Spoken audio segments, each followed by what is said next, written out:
Kulong ang isang babae at 3 miyembro ng LGBTQ community matapos arestuhin kaugnay ng umano'y pagnanakaw sa isang 17 taong gulang na Chinese national sa loob ng isang motel sa Cebu City bandang 10:00 ng gabi noong July 26. Ayon sa Cebu City Police Office, unang nagkakilala ang biktima at ang babaeng sospek sa isang club noong July 25. Kinabukasan, muli silang nagkita sa isang mall at nagkasundong magtungo sa isang motel. Habang naliligo ang biktima, umano'y binuksan ng babaeng sospek ang pinto ng kwarto at pinapasok ang 3 pa nitong kasama. Doon na umano'y tinakot ang biktima at sa pilitang kinuha ang kanyang 53,000 pesos na pera at iba pang personal na gamit. Agad namang humingi ng tulong ang biktima sa pulisya matapos ang insidente. Sa isinagawang follow-up operation, natunto ng mga pulis ang mga sospek. Na-recover din umano sa kanila ang mga gamit na iniulat na ninakaw. Gayunpaman, sa panayam ng Brigada News FM Cebu,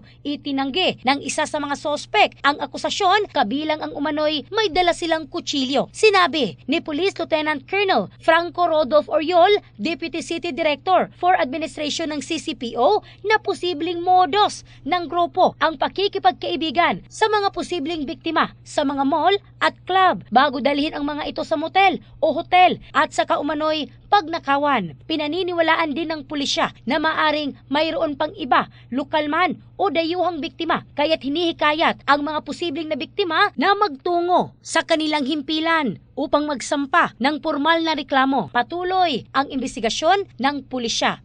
In the heart of changing lives, ako si Michelle Craste ng Brigada News Philippines, the Music and News Authority.